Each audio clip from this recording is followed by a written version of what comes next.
You don't know what's out there. That's why I would go.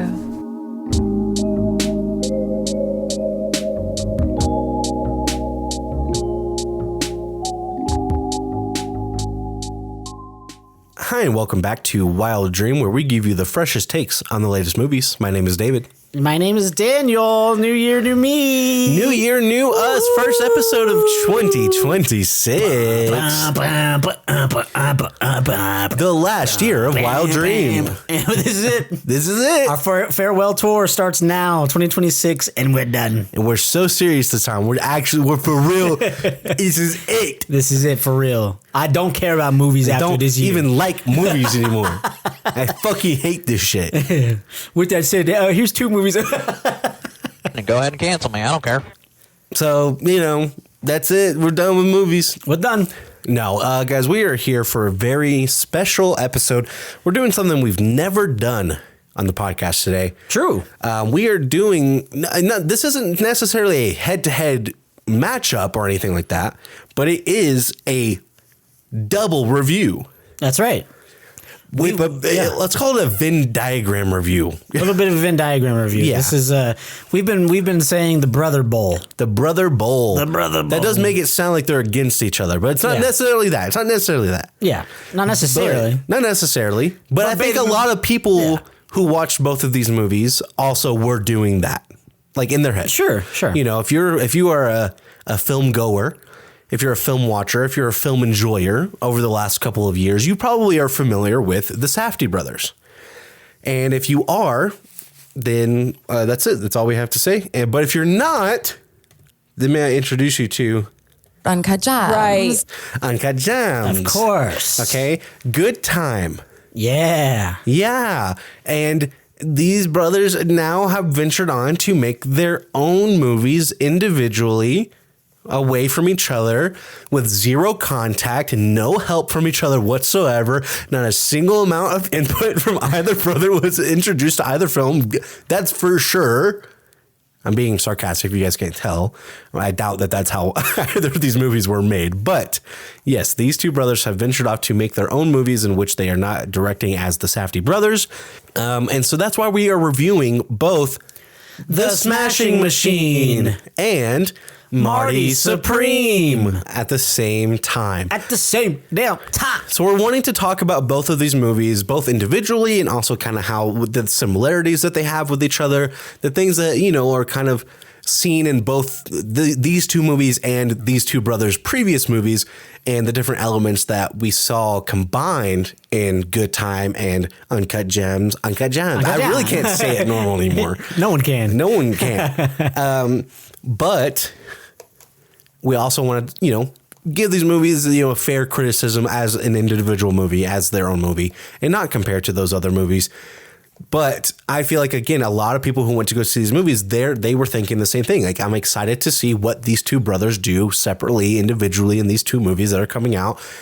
And they're not working with each other. And I don't, I'm not aware of any they hate each other and there's a big falling out kind of thing.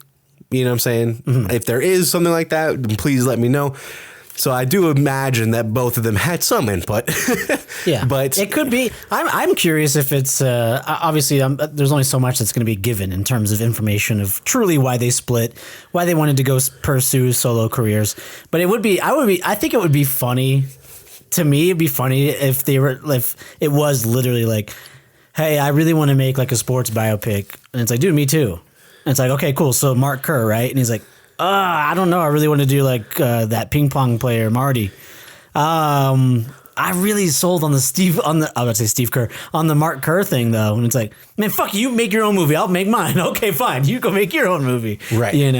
It's just funny that they're both A24. They're both sports biopic related.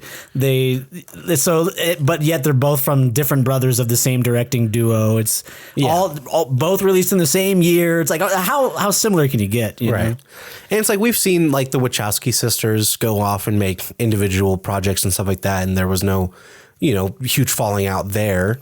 The Coen brothers, go out and they make their own stuff. And again, I'm not familiar with any like significant falling out or anything like that. Mm-hmm. But when this happens in Hollywood, we all compare the movies and we go, oh, I bet you wish you had your brother. Like when I saw The girls. Drive-Away Dolls. Yeah, Driveway Dolls. My God, one of the worst fucking movies of the year, by the way. Yeah, I was like, ooh, I know who was carrying the Coen brothers. I know who was making their movies good. So yeah, it's a very interesting, time in when this happens, and it's very interesting that like you said, it's two brothers who are both working with A24, both making similar styles of movie. So let's talk about them. Okay, Let's do it. So first up, we're going to talk about The Smashing Machine, partially because that movie came out first, and also we watched it first. We watched it before Marty Supreme. True. Now this one we didn't get to see in theater, so we watched it on streaming, which I think was totally fine because it wasn't a movie that I was like, man, I wish I saw this in theaters. Very true. And we missed a lot of movies in October. This was one of those October releases. Yeah. So, yeah. I'm getting introduced here in the Brother Bowl. So this one's been out for a while. So hopefully you guys have had the time to see both movies. But yeah, The Smashing Machine. Now, I think that one of the things that The Smashing Machine suffers from is that it is much more of a traditional standard biopic than Marty Supreme is. So the Smashing Machine is about Mark Kerr, a former UFC fighter and Pride fighter, MMA fighter, who is still alive. And when you make we've bitched about this for biopics for ever on this podcast, and it's the reason we skip almost every single biopic. I won't even watch a movie that seems like it might be a biopic. Like there's like that new movie with Hugh Jackman. And I was like, the cover band. That cover band. Yeah. And I'm like, I'm not watching that shit, and I'm like, hey, A Star is Born? It's like a remake of another movie that's not based on two actual singers. And I won't watch that shit because it feels like a biopic. I'm like, hey, I'm not even. Yeah. And I feel like I think the easiest way to describe that too is it's almost the same thing as the Barbie movie, where it's like, this is more of an advertisement than it is a movie. Right. With all due respect, it's like this is trying to sell something. When you go and you watch Bohemian Rhapsody, yes, Freddie Mercury has passed away, but all of his band members are still touring. Right. They're still touring. They're trying to sell tickets. The Bruce Springsteen documentary, the Bruce Springsteen biopic that just came out with Jeremy Allen White, that guy is still touring. They're trying to sell tickets. They're trying to hey, stream our music. Yeah, Air Jordan. Yeah, the Air movie. I'm like, you guys are selling shoes. Like Michael Jordan is still selling shoes, and he still owns, the Jordan brand. Like it's a shoe sales. Like it is. That is somewhat what is happening here with this, and it's like when we have a biopic, it's going to suffer from revisionist history. It's going to suffer from that. It's going to make people seem better people than they actually were, especially when that person is still alive. Yeah, when they have say. Say. So here's something that I wanted to say. I was going to say this. Mark Kerr in this movie at times is really good to his girlfriend. And at times he's a little bit rude to her. At times he's really good to her. And sometimes he's a little bit rude to her. At no point was he overtly really, really bad. Maybe like a few flashes of that, but he never touches her. He never hits her. He never screams in her face. He never cusses at her. He does some property damage, around her, but he never calls her a name. And I'm like, sure. I'm sure every fucking fight went like this. I'm sure every argument you guys had, you never called her a name. Not once, right? As we're making this movie about you and you're still alive. And you're on set every fucking day, I'm sure. Yeah. Like that shit to me is just like, this is fucking bullshit. So, with this movie being like, it's so like the movie is about this person, right? And it's about this section of their life, when they were, starting out in the pro fighting scene, and, trying to do like a little bit of a spoiler free talk, and then we'll get more into spoilers for each movie. But, I'm just trying to say, like, my point is that when it comes to the story of The Smashing Machine, it is a much worse story than Marty Supreme is. And I think in general, it's not a very compelling story. It's not a very interesting story. Anytime you say compelling, I think of Jonah Hill. So, yeah, it is a very slow paced movie in which so much of it is very, very boring. And it's like a movie that is mostly boring, slow pace with a couple of really, really good scenes. Like that's how I felt about it as a whole. I was like, it's a very boring movie with 2 or 3 like really awesome scenes, and the rest is super boring. And so it's like those couple of scenes, do they make the entire movie worth watching? I don't know. Like it's hard for me to say, because they were really good sequences.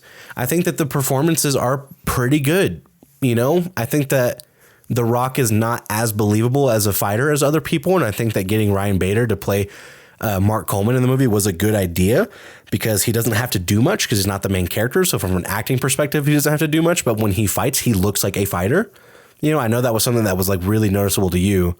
You know, throughout the movie, was that, you know, The Rock doesn't feel like a, you know, a real fighter, because he's not. He's a fucking WWE wrestler. Yeah. But also he's too big. He's fucking massive. But what's crazy is that during the credits, they show the real people. And I mean, Mark Kerr was massive too. And yeah. you're like, wow, what an insane casting.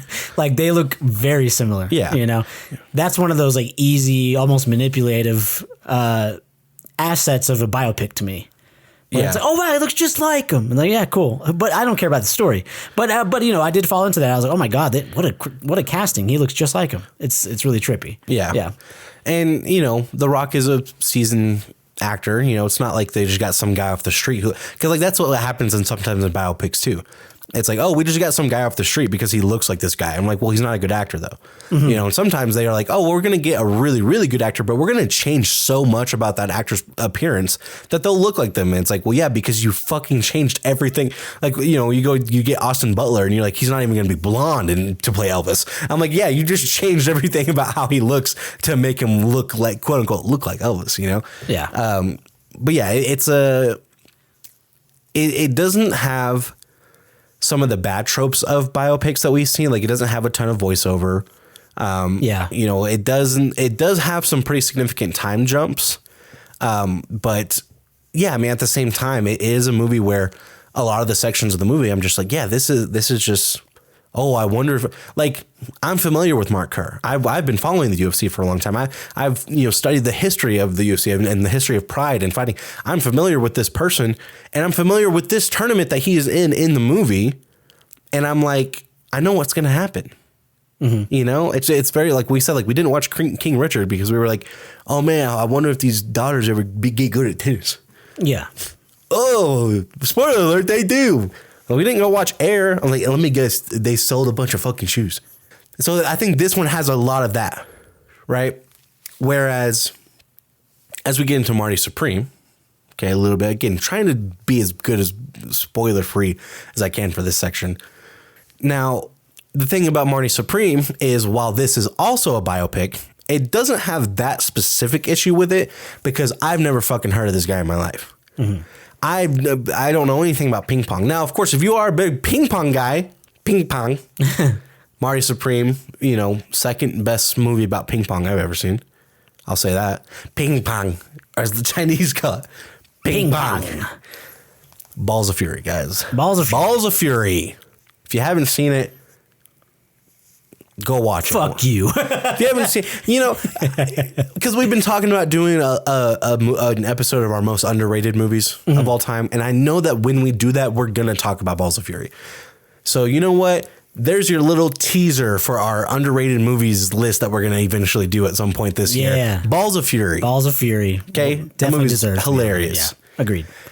And we quote it all the time. Yep. So, and especially if ping pong comes up, we are quoting balls. Like 100%. Yeah. If table tennis is involved, we are talking about ping pong, or as the Chinese call it, ping pong.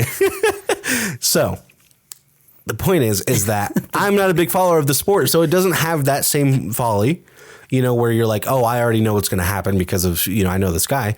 And this is also a story about someone who so much happens in the movie that even if you knew what was going to happen, it would still be interesting. And the reason why I say that is I would watch Marty Supreme again, and I've already seen the movie.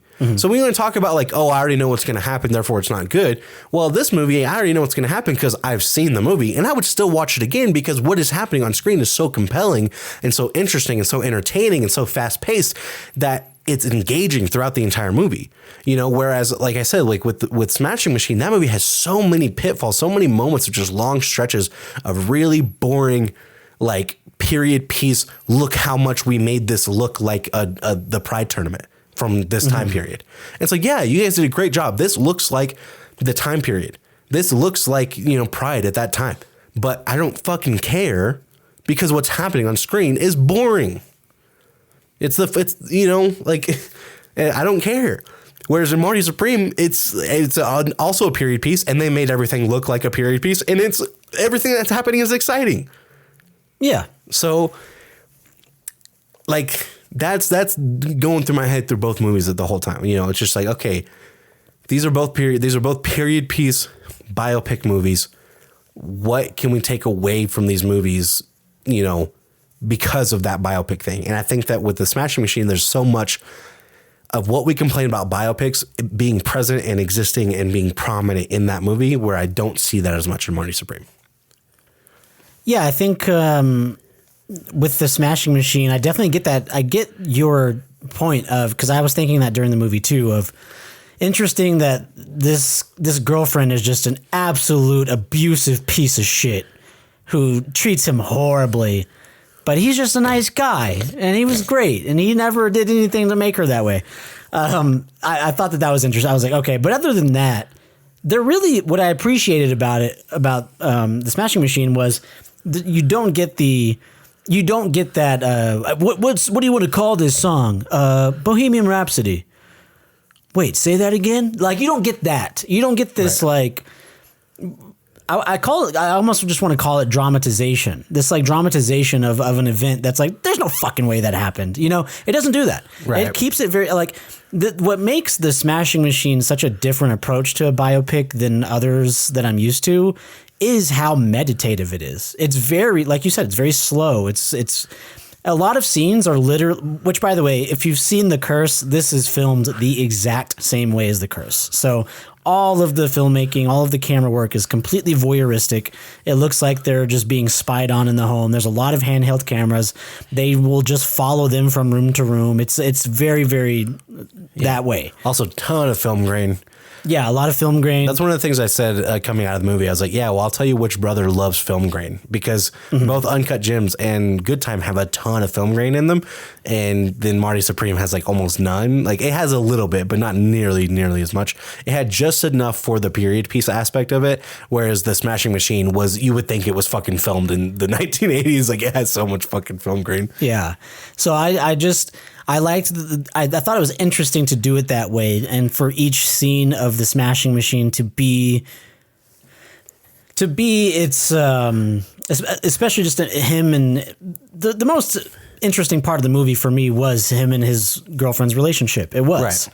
And unfortunately, I saw a lot of parallels of like some of my past relationships and dealing with a partner that does have bipolar disorder and, you know, stuff like that, where it's like you do have to account for mood swings and stuff like that. And so it was really interesting to watch it in that regard. Also, it was really interesting to watch Emily Blunt, the hottest I've ever seen her in my life.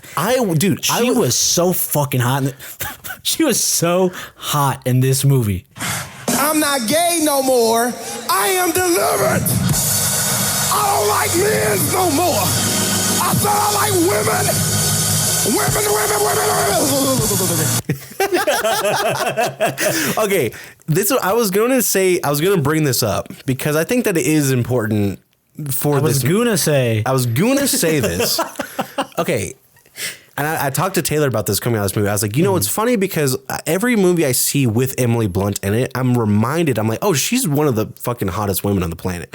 Like, I don't know why when I think of like the hottest actresses in Hollywood, I never think of Emily Blunt. She's never top of my list, you know? And I'm like, and in this movie, it's like, oh my God, she is so clearly like one of the most beautiful women of all time. She's married to Jim from The fucking Office. Yeah, dude. And Taylor goes, yeah, because he's one of the sexiest men ever. I'm like, it's not even fucking close. But I think that would be the same. I think I shout out to my friends Cody and Audrey. I was talking to them a little bit about this because I had just seen this movie when I was talking to them, Smashing Machine. I was like, dude, Emily Blunt looks so fucking hot in this. And I remember Audrey saying like, oh, she's had a lot of work done though. Like women just don't, you know what I mean? That always happens. Men hear who girls think is hot and they're like, what? And then vice versa. Like girls hear who guys think are hot and they're like, what? One of the things that they do like touch on in their relationship is his control freak shit, because there were points where I was like, I would fucking hate to live with this guy. I would hate to live with this guy. Right. Like when there's a scene where she's just sitting out by the pool reading a magazine or some shit, just enjoying a nice day in Arizona or wherever the fuck they live, or New Mexico or something. I don't remember. Right. And he walks outside and he just starts talking about the cactus behind her and just like, did you not water this or whatever? And she's like, I guess. And he's like, you need to water this. You need to water this or else it's not going to blow. And she's like, it's just a fucking cactus. And he's like, it's not just a fucking cactus. It's not just that. This is everything. And I'm like, bro, get the fuck out of here with that bullshit. That is disturbing someone's peace, like fully. And so there are moments where he is painted in a negative light. But like you said, it's never too. It's always, he's like, a mildly, frustrated and a little bit upset. And usually he's only a little bit upset because of something she did. Right. Mm-hmm. But it's like, yeah, maybe he was too upset. And then he immediately apologizes for being so upset and being, it's just like, come on, man. Yeah. Like, I don't even want to do like a fucking rundown for either of these movies. I just want to talk about both of them with full spoilers. No rundown. Okay, no rundown, guys. We're not doing a rundown. Spoilers moving ahead. So now you guys know we liked, if you want spoiler free, we liked Marty Supreme more than the Smashing Machine. We think that Marty Supreme should be seen in theaters if you can. It's a really good movie. We really liked it. Smashing Machine was all right. If you want to check it out, it's, sure, check it out. If you're a fan of the UFC, I definitely think it's worth the watch. But otherwise, you might not be very interested in it. I will say there are 2 or 3 scenes that are like some of the best performances I've seen of 2025.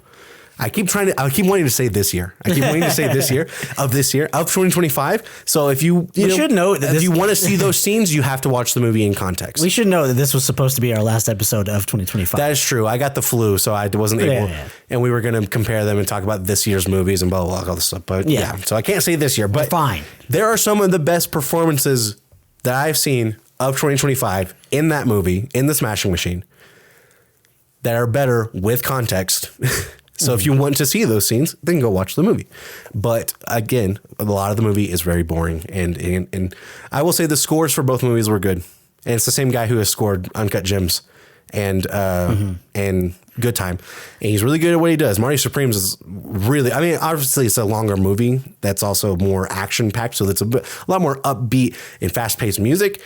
But the Smashing Machine also did have a lot of good music that helped the plot, that story and that structure. It did, yeah. It was just as patient as the movie was. Right. And yeah, I that was the biggest thing I walked away from that movie appreciating, was the approach to make a biopic more meditative and a snapshot into a person's life by just doing scenes of what their day looks like that day.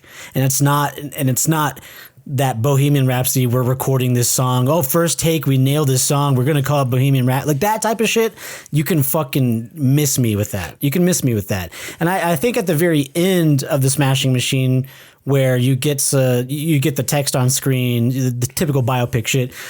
Mark Kerr went on to blah, blah. When they say like him and Mark Coleman and all these people were pioneers for the sport, and they got paid, thousands of dollars, while today they get paid millions and millions and millions to lose a fight, much less win a fight. It's like, oh, okay, I guess I can now see what your intention of this movie is. I did not get that from this movie though. Right. I think that's where it fails. So the movie. It's not only that the movie only focuses on the UFC and the fighting aspect of the movie maybe 50% of the time, but also the best part of the movie was not the MMA or the fighting aspect of the movie. You know what I'm saying? Like imagine like if the Jackie Robinson movie was like 30% playing baseball, you'd be like, oh, that's weird. I thought this movie was about how he pioneered the sport of baseball by, being the first black player. Like, you know what I'm saying? But that movie is almost all baseball. Like, it's a very baseball heavy movie. So it's like, this is different. This doesn't feel like a sports documentary. It's biopic. It feels like a Mark Kerr biopic. It doesn't feel like it's about the UFC or about the invention of MMA or the popularity of the sport or how these guys have affected the sport. It doesn't feel that way at all. It feels like this is about Mark Kerr and his girlfriend. It does, and his struggles with addiction. His drug addiction. That's like the real main part of the story is that drug addiction, right? And the before and the after, and this is the best performance I've ever seen from The Rock. I mean, 100%. You would hope so. What the fuck else has he been into at all? That's true. I'm so sorry. Have you not seen Hobbs and Shaw? Sorry. Fast and Furious presents Hobbs and Shaw. Fast and Furious presents, of course, Hobbs and Shaw. Hobbs and Shaw. That's like the little kid and the tiger, right? No. So stupid. I couldn't just hold that in. I had to say that. That's my issue. I liked his. Shut the up, bro. Just an opinion. You think I care if I get canceled over an opinion that simple? I don't. I liked his performance in this a lot, and I think that it's nice because he gets to do a lot of physical acting and then a lot of more like emotional acting, and he gets some scenes to do a lot of different stuff. Like there's moments where he has to break down and cry, which I thought he did really well of him lying to Mark. Or is it Mark Coleman? Yeah. And Mark Kerr? It's two Marks? Okay. Marky Mark. Marky Mark. And Mark. In Espanol. I'll tell you. Here's what Sorry, I couldn't hold that in. Mark E. Mark. We're brothers. Speaking of the Brother Bowl. Speaking of Brother Bowl. Yeah. So I'm curious on your thoughts on this because I'm curious what you think about the actual UFC fights in this movie. The actual UFC fights where they are filming UFC fights and recreating them, obviously. I'm curious of what your perspective on them was, because my perspective was, wow, the Iron Fist really sucked, or the Iron Claw, it really sucked. Like that movie sucked. Right.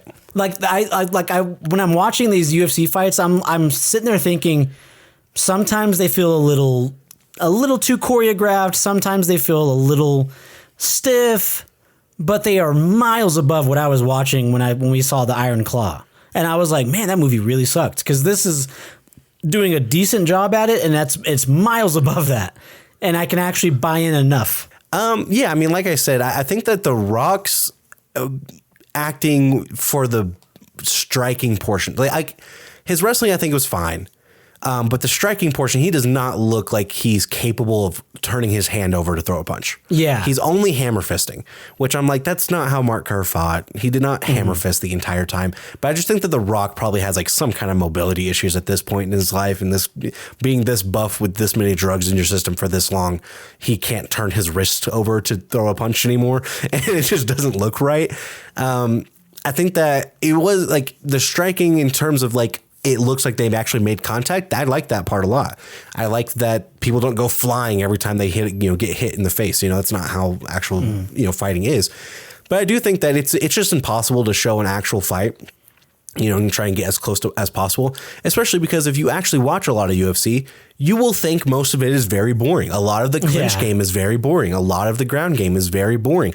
Now, of course, if you enjoy grappling and you enjoy clinch work, then, you and I watch the UFC and we actually get nervous for fighters, and we're on the edge of our seat when we start seeing some intense grappling, because we know they're seconds away from a major submission or a major takedown or something like that. Yeah. So it's more like on the edge of your seat if you're a fan of the sport. But if you're not a fan of the sport, which most casual moviegoers are not, they're going to be really fucking bored if you show them an actual fight. You know what I mean? Sure. And especially a Mark Kerr fight where he did do a lot of wrestling. Of course, he was a very good, ground and pound specialist as well. But it's just it's something that I think where, as a fan of the sport, I was like, this is better than what I've seen it in the past. But it's never going to be like, I feel like when we watch people play basketball in movies, it looks a lot more like basketball than the UFC is ever going to look like the UFC. Of course, I didn't watch Roadhouse, so I know that he goes to the UFC in that one, and Conor McGregor's in it. So I don't know. Maybe that one's super realistic. Doubt it. But, I think Warrior is a great fighting movie, a fantastic MMA fighting movie that's very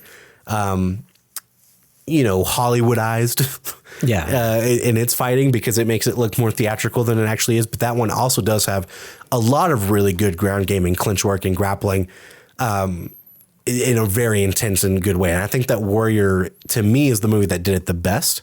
Yeah. So it wasn't quite on that level for me. But yeah, if you're comparing this straight to Iron Claw, my God. I mean, it's just, it just really, for some reason, it really evoked memories of that movie. And it's just one of those movies where I tell people, I'm like, oh, I thought that movie sucked. I thought it was bad. And they're just like, what? And, it's like the most different opinion I have on a movie ever, maybe, Right. And I'm just like, I don't know what y'all are watching, but it's funny because, it makes me start to go like, man, was I too harsh on that movie? But then I think our mom also gave it a 3. She was like, yeah, it wasn't very good. And I used to go to these matches. She in real knows life. those people. Yeah. So but at the same time, she's, of course, I mean, again, like, I'm not going to love the fighting in this movie because I watched UFC all the time. Yeah. She watched these wrestlers wrestle in real life. So it's not going to compare to her.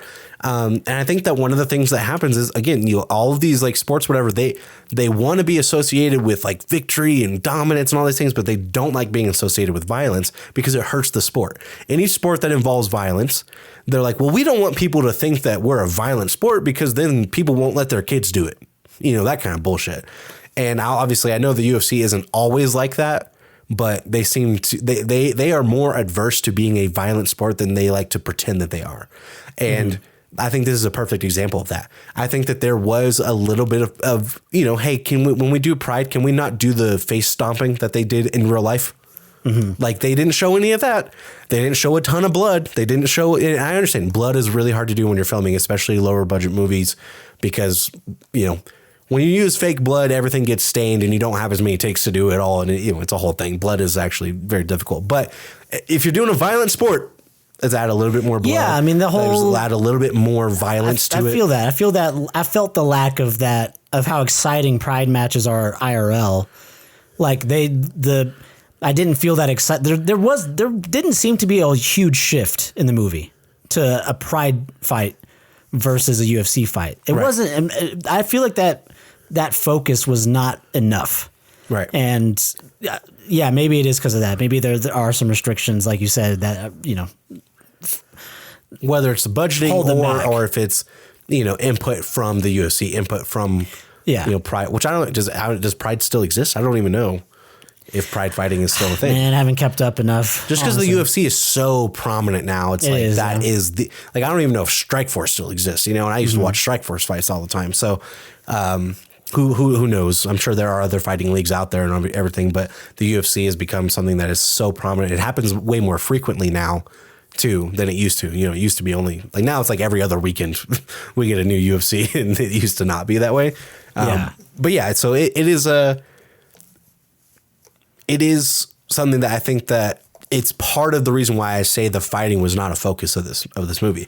Like, if you go and you watch like these boxing movies, and you watch Rocky or Creed or whatever, it's like most of those movies are training boxing and then boxing. This movie is like very, very little training, and then when they actually fight, the fights are really quick. They never show more than one round. They only show the ending of most fights or the very beginning of most fights. So like, I wish it was a little bit more of a focus of the movie, and I wish they did show a little bit more of that to show the sport and show like what Pride is or was.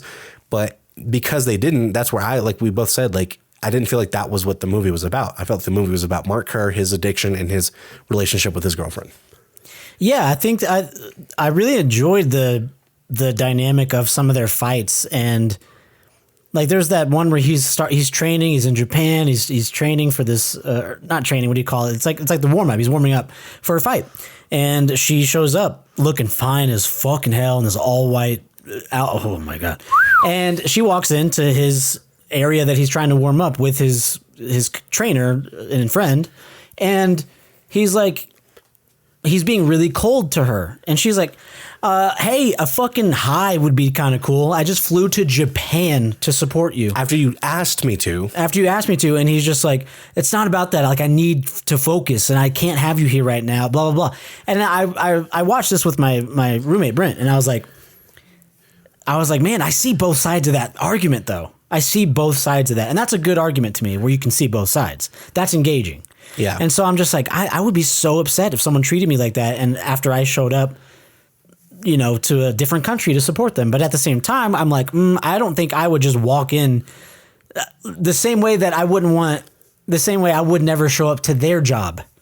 And that, like I would never just show up to my partner's job and, hey, what's up? What are you doing? Like, oh, I'm working right now. Can we not right now? I would not do that. I wouldn't impose in that way. Like, that's not necessarily good etiquette. It's like, yeah, he wants you here. Go get in the audience. But also, he said, will you come here? I need you. And then when he sees you, he doesn't want anything to do with you. Like, what the fuck? He doesn't say hi. His trainer doesn't even say hi to you. It's just so cold. So I was like, I'd be fucking furious if I was in her shoes. And so she has a right to be mad. But also he has a right to be like, hey, like there's context and I want to see you after this fight. I need you at a certain time. In Japan, but not right here, right now. So I'm like, I see both sides of this. And I thought it was a good scene, a good argument. I think a lot of their arguments are good, know, and I think that, again, that's why when I say like this movie has some of the best performances I saw in 2025, that's what I'm talking about. It's their acting, specifically, Emily Blunt and The Rock and their relationship and their acting. Like, if you liked Marriage Story, there are scenes in this movie that are as good as Marriage Story, in terms of this raw emotion and performance. But again, it's not equivalent. It's never equivalent. It is always The Rock, Mark Kerr. It's always Mark Kerr is rude and cold and very particular and controlling, but very apologetic and just wants the best for their relationship and he's just having such a hard time because this psychotic fucking bitch is being a psycho. Yeah, it's like, what the fuck? Why? That's the tone. It really like is that's the tone. Like, they literally have this thing. So they have this this scene where Mark Kerr, where he flips out and he like breaks a door or whatever. And then she goes and she, collects him and like, comforts him. And then he's like apologetic and he like hugs her or whatever, and it's like, okay, well, in that scene, you look like a bad guy. But then when she is really upset, she's like, I'm glad that you lost your fucking fight. And then she runs upstairs and points a gun at her head. It's like, yeah. Okay. Guess the very different. Like, when Mark is in private, he's like, I just don't know about her. I don't know if she's very good for me, but I miss her. And then when she's alone, she's like, I wish he was still addicted to drugs. Yeah. Because he was better like that. Mm-hmm. Ugh, I fucking hate that he got sober and got better for himself. He's so boring. He's so fucking boring now. And all he wants to do is talk about his fucking cactus. Ugh, I wish I wish I could make his life worse. And he's just like, man, I love that girl, but she's trouble sometimes. Like you never called her a bitch once. Like, you never called her a fucking psycho in your private life. You never said he never says a single bad word about her the entire movie. It's like a Photoshop it's like doing Photoshop to a selfie. That's what he's doing in this movie, is just painting himself in a very different, smoother light, So yeah, it's exactly like what you said. Like the Photoshop, I think the Photoshop thing is a great, example of that. He is standing on stage. He goes, I wasn't that mean. It's like, really? Yeah. I want to know where she's at and how much input she had in the movie. I would love to. Yeah. I'm imagining Mark Kerr. He's like, yeah, I like the script. So on page 7. On page 7, when I said bitch, I don't think I would have said that. I'm pretty sure I just said like, dang it. So could we change that? Yeah. Yeah. It's like, cause again, they have this scene with the smoothie. It's this is like, it's a kind of a boring scene, but it just kind of shows like he comes in and she had made a smoothie for him. And he's like, oh, does this have 1 banana? And she's like, yeah. He's like, oh, I'm doing 1.5 now. And she's like, oh, okay. He's like, is this 1 scoop of protein? She's like, yeah. He's like, oh, I'm doing 2 scoops now. She's like, oh, I'm sorry, I didn't know. And he was like, yeah, it's okay. Like, it's really no big deal. He's like, I didn't tell you, you didn't know. It's totally fine. Like, it's not a problem. I appreciate you making the smoothie. Thank you for making the smoothie. I'm sorry I didn't tell you about that. And I'm like, no. No. He went and he goes, that's not my fucking smoothie. Move. Just move. I'll do it. Just move. I'll do it. My God. That's what really happened. You know what I'm saying? I'm just like, maybe. In my mind, I'm just like, he's always so nice about everything. The only reason I just don't know this guy. And at the very end, I was shocked at what he sounded like when they showed the real Mark Kerr at the end. And I was like, oh, that's why The Rock was talking so fucking goofy the whole movie. He sounds like him. He's very like it's very effeminate of a voice while having this crazy muscular stature, you know, and it's kind of Midwestern a bit, and so I don't know, is his personality that way? Because I remember thinking it was so weird. He was such an odd person throughout the movie. I was like, who the fuck is Mark Kerr? Because he's like, yeah, you know, I really tried to win that fight, but I just couldn't. I'm like, is he like that? Is he Mormon? Like, you know what I mean? Like, there was like a weird thing with it. I don't know. Yeah. Well, one of the things I was going to say too is when he loses the fight because of a move that was supposed to be illegal. Mm-hmm. So they announce a new rule. They do a Chekhov's illegal move, right? They say this new move, no knees to the head, like whatever. And so then this happens in the fight, and the referees, they don't call it, and then he loses the fight because of it. And he goes to the guy and he's like, hey, so, you know, the knee to the head, they're not supposed to do that. You know, he's like, could you talk to the refs or something? Cause they're not supposed to do that. And I was like, I feel like it would have been closer to a Marty Supreme. Yeah. I feel like because when Marty loses in Marty Supreme, he throws a fucking trash can and he starts running and yelling, demanding a rematch, and says, this fucking table, the net's all bullshit. It's like, that's how I would be. Mm-hmm. Shit, I know a lot of UFC fighters that would have been fucking, if they got that shit, they would have been furious. And they would have been yelling and calling out Dana White in the press conference and all this shit, and, you know, demanding like all this stuff. And it's like, they're kind of trained to do that. It's like, obviously, you know, fighters now have way more media training than before, and they're taught to be more theatrical and, you know, whatever. But yeah, I was like, yeah, I'm sure he was really, really nice to the guys after losing for the first time in his career to an illegal move, you know? So again, like, I'm not saying guaranteed he was a huge piece of shit and was angry and fucking rude all the time. But what I am saying is, to then on the other side say he was always super polite and understanding and really good and gracious, that I don't believe. Yeah. Especially when you talk about a relationship that you had with somebody in which that person got to a point where they walked upstairs and pointed a gun at their head, threatening to kill themselves, and then ran to the bathroom after you tackled them, trying to swallow a bunch of pills, and trying that hard to kill themselves in front of you because they're so upset about this argument that you had. To say that that's the kind of relationship you have with this person, and everyone else in the movie is like, you should not be with this girl. She is not good for you. She is toxic, blah, blah, blah. But in the whole movie, it's like, she is the problem. And then you were just a little bit annoying like that. I cannot believe. I have had arguments with my wife that when I look back on them, I'm like, wow, I was such a piece of shit and I should go apologize. But when I was in that argument, I was not being nice. Mm-hmm. And that happens. I'm sure you have the same thing, that when you think about the relationships that you've had that were toxic, there were times where you were a fucking asshole. No. Yeah, 100. No, I've seen it firsthand. No, 0% chance. Firsthand. Nope, 0% chance. I mean, it was definitely all their fault. It was all their fault. I mean, if you guys have seen Daniel in a COD lobby, you would know that he's not always polite. You're probably talking about Dusty Dirtball, and that's not me. I want to make that. That's a persona. That's a character. It's a character. It's a character I'm playing. He does say some outlandish shit. Don't get me wrong. Yeah, but your whole point is just right in terms of there's no way that you can buy into this perspective of this narrative, knowing that he's involved with the production, knowing because he's in the movie. He's in the movie. Yeah, the way the movie ends is that he finally loses the big fight to get to the semifinal or final, or one of the two. Loses a big fight. His friend goes on to win it. But anyways, he just the final piece that we get from The Rock is like him going to take a shower after losing the fight and just laughing. And that's the last scene that we get of him. And then it just cuts to modern day Mark Kerr mic'd up while the crew films him going to get groceries. Like that's it. So the real this is a fucking biopic that hits really, really hard in that moment. And it's like, it just feels sleazy. It feels like lame, boring. And again, they do the crawl on the screen about, you know, they pivoted the way for you know, blah, blah, and I'm like, that's not really what I got from this movie. You know, the two things I wrote down that I had the most problem with were, I did write down and said, this wants to be so meditative, but it overdoes explaining the script through moments with broadcasters. So broadcaster that'll be showing like a ring, and then the crowd's cheering, and then the broadcasters are a way for them to cheap out and do narration. Right. So the broadcasters will say, I think I wrote this, it's not verbatim, but I wrote this down because I was like looking at Brent, like, there's no fucking way they're saying this right now. Like, why even make the movie?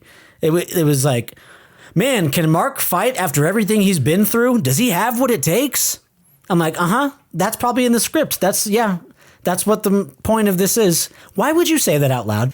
But, and then the other thing I wrote down, this is one that you can't defend. Sorry, guys. This is actually an objective opinion. Objective fact. Objective fact. In Mark Kerr's semifinal fight, right before he loses, they do a montage of everything that's already happened in the movie. Yeah. Awful. What the fuck was that? Bad. I could not believe it. I It was like, definitely dude, one of those. This is Yeah, trash. we remember.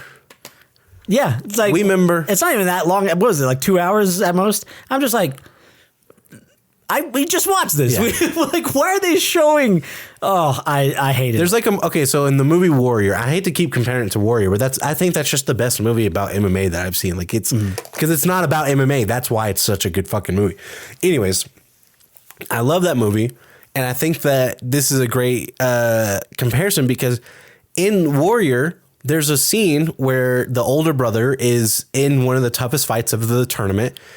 And as he's looking out from the cage, he's being pinned up against the cage. He can see his wife. He sees his wife. And when he sees her, his acting expresses that he's thinking about his wife and kids.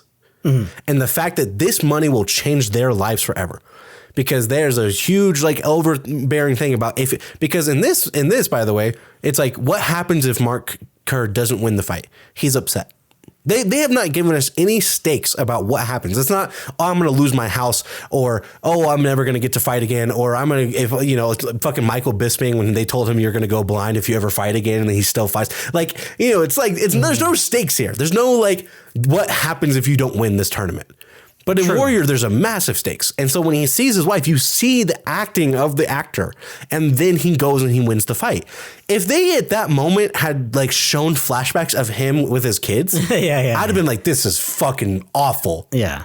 It's like, I know he's thinking about his wife and kids. He just saw his wife in the front row while he's getting his ass kicked, And she wasn't even willing to watch it on TV earlier in the movie. So like in this moment where he's like sitting there and he's thinking about all this stuff and then they show it all, it's like we know what's going through his head. The second that we saw that scene with him and Emily Blunt, which by the way, one of the best acting performances, that scene is one of the best scenes in terms of raw acting that I've seen in 2025. Yeah, you're talking about the one, their fight before the party? Yes. Okay. Yeah. Because it's so like when I say like Marriage Story level, like it's so emotional. Their expressions on their faces, they get so red in their face, and what they say is so realistic to what people say, and also how much the argument escalates over dumb fucking bullshit. Mm-hmm. Like that shit was so, and that's what Marriage Story had too. It had a lot of good.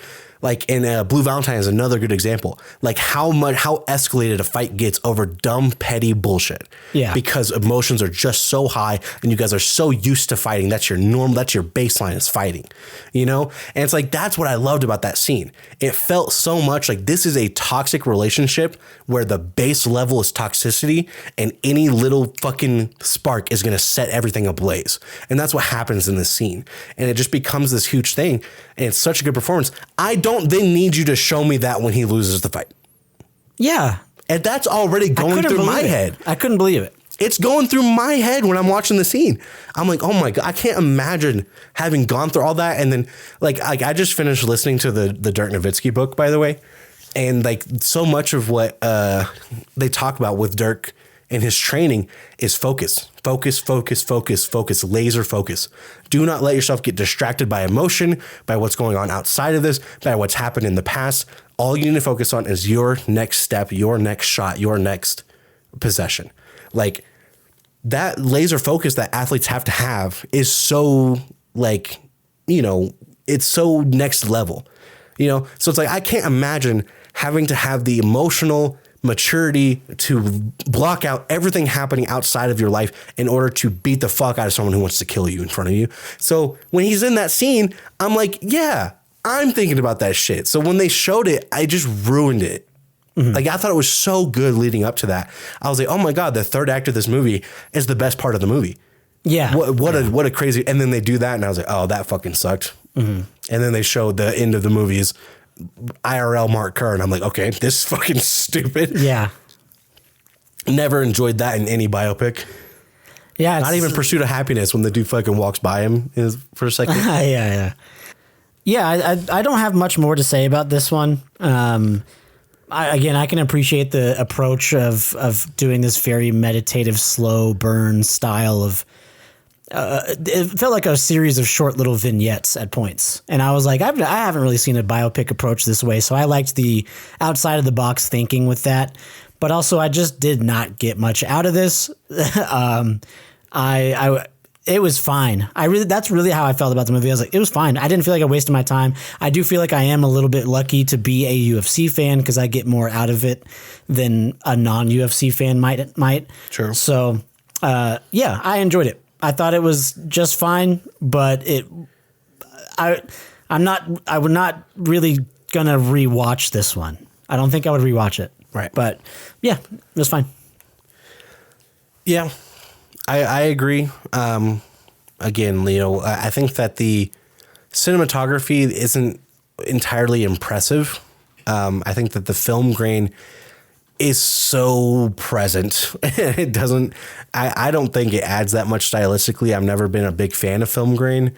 There's so much of it in this movie that I'm just like, just shoot this thing on a fucking Polaroid at this point.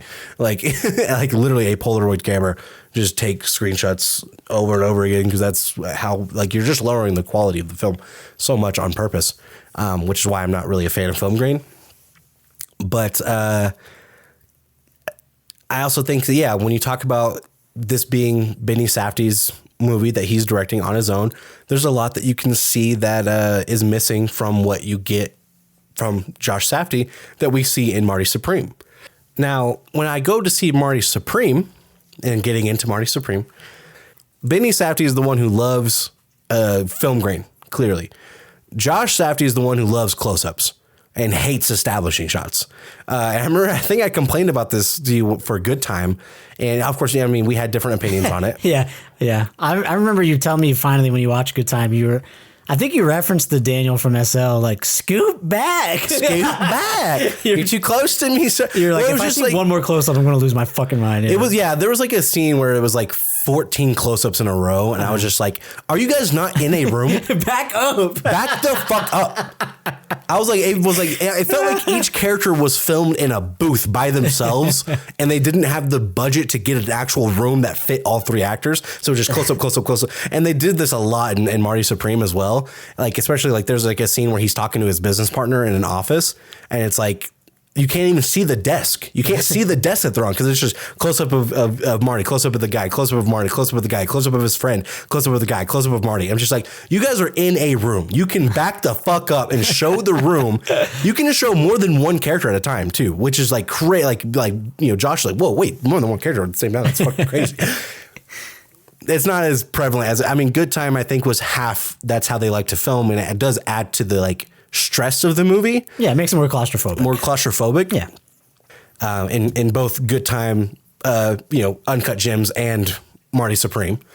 But I also think that in Good Time specifically, there's also a budgetary constraint. I think that they actually didn't have as much time to do as many shots as they probably wanted to because in this movie, eventually they do scoot back a couple of times. Yeah. But, I think that, that was what I was like, he likes film grain and he likes close-ups.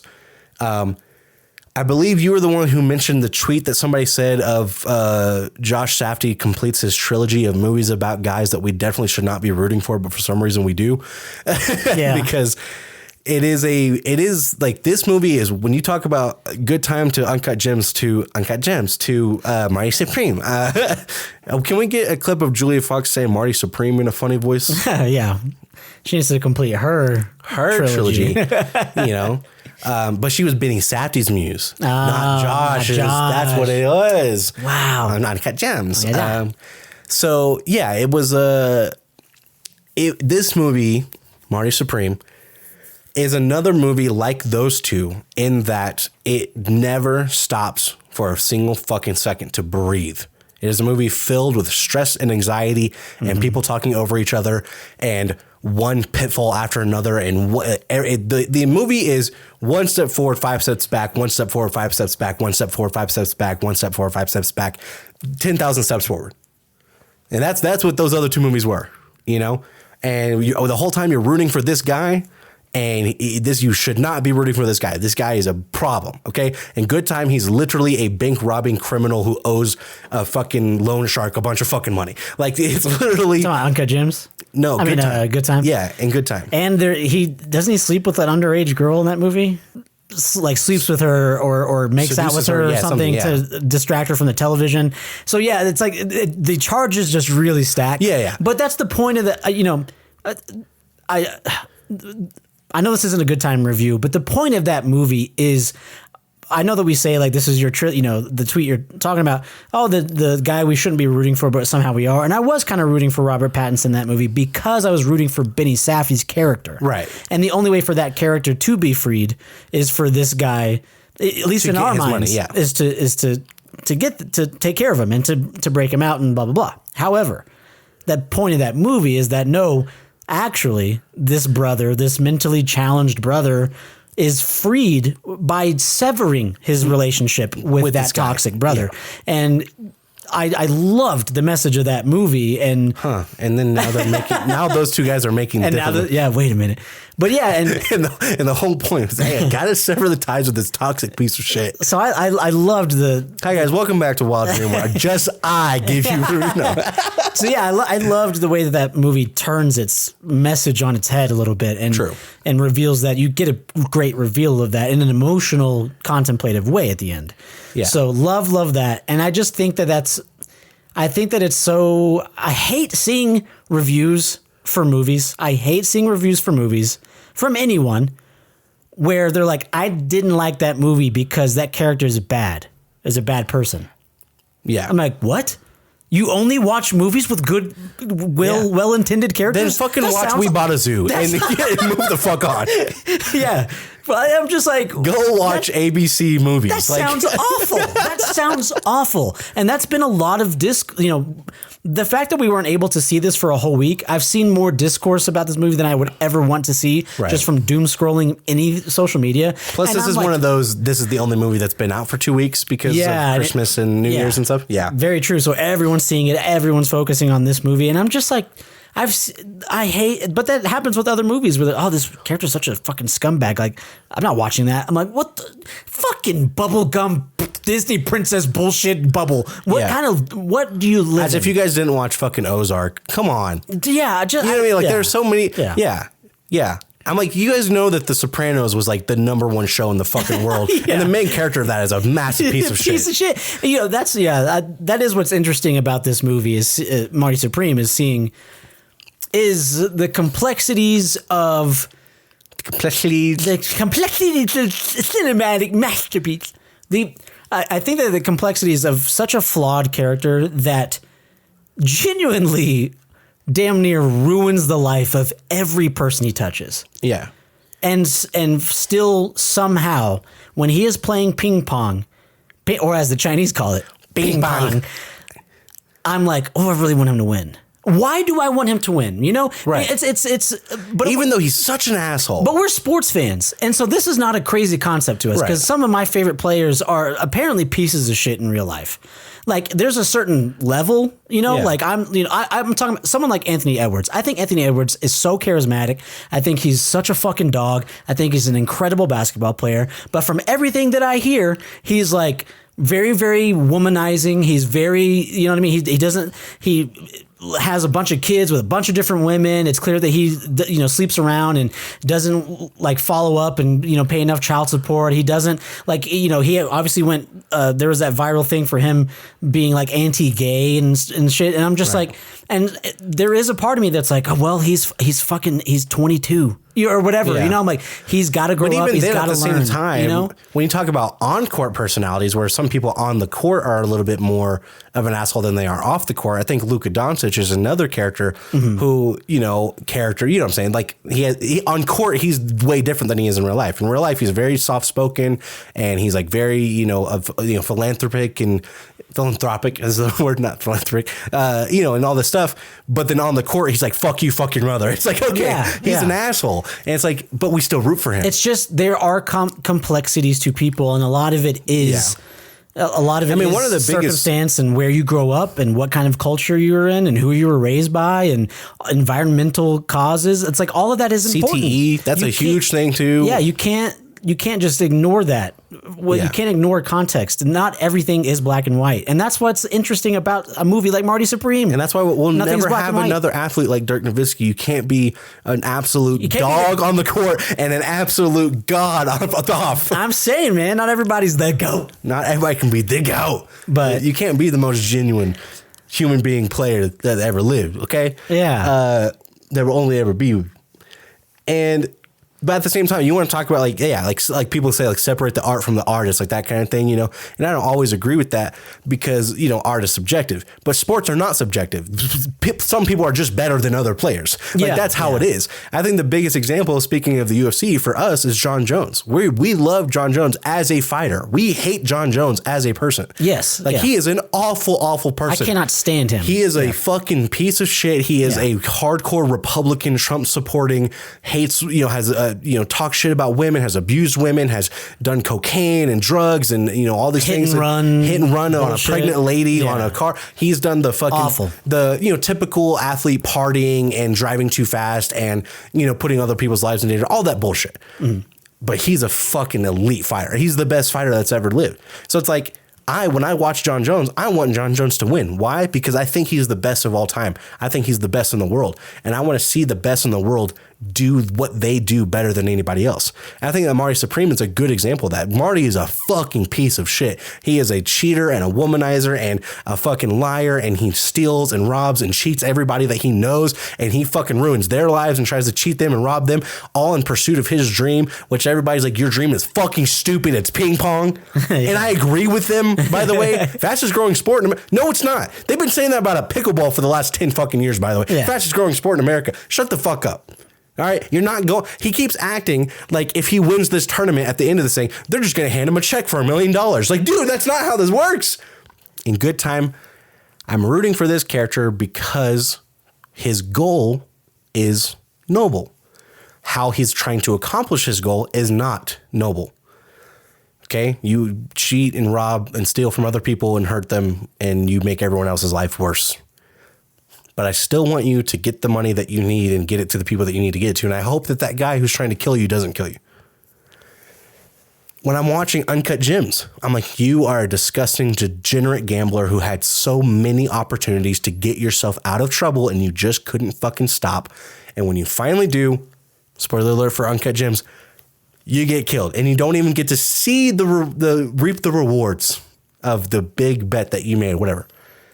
Because you just couldn't fucking stop, But throughout the movie, I'm rooting for him. I'm like, oh man. And again, it's another thing where he's betting on an event that we actually watched happen. But the good thing about that one is it was like, oh, he has like a certain number of points, certain number of rebounds. He has like a parlay on Kevin Garnett. And I'm like, okay, I know Kevin Garnett wins this series. You know what I'm saying? I don't remember his exact stats. So it wasn't enough of a biopic for me to go, oh, I remember exactly what happens. But anyways, it was I think when I'm rooting for him, I'm like, I want him to win this bet because he just fucking, like, he risked everything for this. And if it works out for him, it's going to be massive, and then but it's like, at the same time, in the back of my head, I know, well, it doesn't stop here. He's not going to win this and then go, all right, guys, that's it. We're done. Mm-hmm. No more bets for me. Like, no, that's not how this works. And that's what I'm thinking about with Marty Supreme too. Like, Marty Supreme, in my mind, I'm like, all right, well, it has this happy ending where, okay, he goes and he accomplishes his goal and then he comes back home and now he's going to finally acknowledge that woman he impregnated, that's his baby and that he's going to go and be a father now. And I'm just like, maybe he will. I can't promise that though. not based on everything I've seen in the movie so far. And there being this discourse about people who are like, it's this movie's about a guy who he's going to accomplish his goals no matter what. He's in every obstacle that comes in front of him, he's going to overcome that obstacle. And then I go and I watch the movie. I'm like, hey, you didn't have to fuck that guy's wife 3 times. Yeah, of course not. That was something that you just did because in your mind, if you could fuck this, former movie star, then that gives you some kind of power. You've won something. You're the best at something else. And that's seducing this woman. So like, that is something that like throughout the movie, I was like, this is I loved that aspect of the movie of Marty Supreme having sex with this former actress who was married to this billionaire for no reason other than everyone else thinks that she's unattainable. Mm-hmm. I think it speaks too to his everything he approaches is in a competitive spirit. And I think that he gets his ass fucking whooped, right, in the beginning of the movie by this incredible ping pong player. Yeah. And it's ping pong. Or as the Chinese call it, ping pong. And he feels cheated. He feels something's wrong with the table. Something's wrong with blah, blah. It's bullshit how he's using that paddle. It's wooden. It's bullshit how he serves. It's blah, blah, blah, blah, blah. And so he feels like a wrongdoing towards him, and he's competitive, and he's like, no, I'm better than this guy. And he approaches that same thing with this Rockwell guy. This Rockwell guy could buy this guy's played life. by Kevin O'Leary, by the way. Yeah, played by, how old is Kevin O'Leary? 60s, in his 50s or 60s? He's probably had so much work done, honestly. That's why I would guess 60s. A 60-year-old man who has a nickname, Mr. Wonderful. Brother, you could have more money than God. You're still cringe. 71. Okay, 70s. Jesus. Also, looking at a picture of him from season 1 of Shark Tank, he has for sure gotten a lot of work done. He's gotten his chin tucked up and pulled back, and I believe it. And his cheeks done for sure. So yeah, you have this character in Rockwell who is more powerful than you, who does have more influence than you, who does have all of this stuff, and then he's competitive, and he treats that relationship the same way as he treats that ping pong game, where he's. I think deep down he knows he got his ass whooped. I think he knows that guy is better than him currently. Yeah. But he holds on to this idea and this almost delusion of no, I am better. And he treats the same way with Rockwell. No, I'm better. I don't care how much money you. I don't care. I'm better than you. I'm gonna fuck your wife. Like, it's just like it's so competitive and macho, and the amount of testosterone in the movie is just insane. It's wild. Yeah. Yeah, it's by the way, Kevin O'Leary's net worth only $400 million. Fucking broke ass. Wow. Okay. Bum. So this millionaire guy is played by Kevin O'Leary. He is the worst performance in the movie. I'm not saying his performance was awful, god awful bad. Oh, he should never be in a movie ever again. I'm not saying that. Mm-hmm. He does have a leg up because he is a IRL millionaire famous for being a millionaire who's playing a millionaire who's famous for being a millionaire in this movie. You know what I'm saying? So it's the most Kevin O'Leary part you could have played. But also, I want to give him a little bit of leeway in just the fact that he is being forced to act with one of the greatest living actors, if not the best living actor in the world right now. I think that Timothée Chalamet is on a generational run right now with all these movies that he's been doing lately. And obviously, he talks about it all the time, wanting to be the best actor in the world. And I think that he is phenomenal in this movie. So, Mr. Wonderful, having to play right next to him, not entirely fair, If you make me go play some basketball right now and you're like, hey, we're just going to go ahead and have you play basketball right next to, Luka Doncic, I would be like, okay, it's going to look like I'm really fucking bad at basketball, by the way. I'm not that bad. Yeah, I think I agree that he's the worst performance in the movie. But I also agree that he wasn't dog shit. But you would hope he wasn't dog. I think they cast him for a reason. Hey, we have a character who is a very rich person who is so mean and degrading to people below him in the caste system. Any thoughts? It's like, okay, yeah, of course you would. Like, I already saw that he was. I like the idea that Kevin O'Leary was reading the script and he was like, I should spank his ass with a paddle. And they were like, in what scene? He's like, write a scene where I get to spank this. Write a scene where I get to spank this little punk. And make him kiss a fucking pig too, actually. I saw not an interview, but I saw a quote from an interview he did about the movie where he was saying like he's so fucking unlikable. Like Kevin O'Leary. That's why his nickname is Mr. Wonderful. He's so unlikable that like he did an interview about the movie and was like, yeah, I was on set for this movie, and there's some times where they have just fucking thousands of extras, and I'm like, that is so bad for business. Just AI generate them.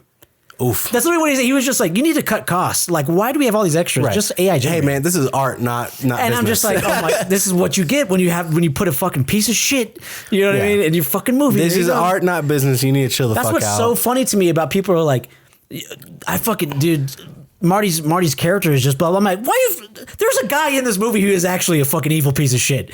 Okay. Yeah.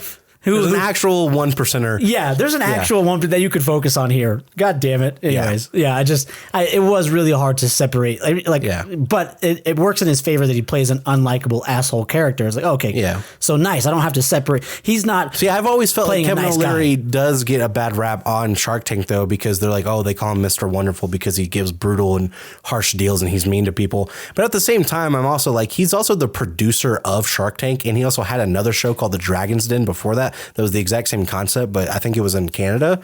And it's like people come in and they're like, hey, I have this business and it's like not very good, but it could be potentially good. And he's like, I'll make you a deal where you guys make some money, but I make a lot of money. And you guys kind of get fucked over. And people are like, I don't know. And like, and all the other sharks are like, why are you being so mean to him? He's like, it's called Shark Tank. It's not called happy-go-lucky fun people.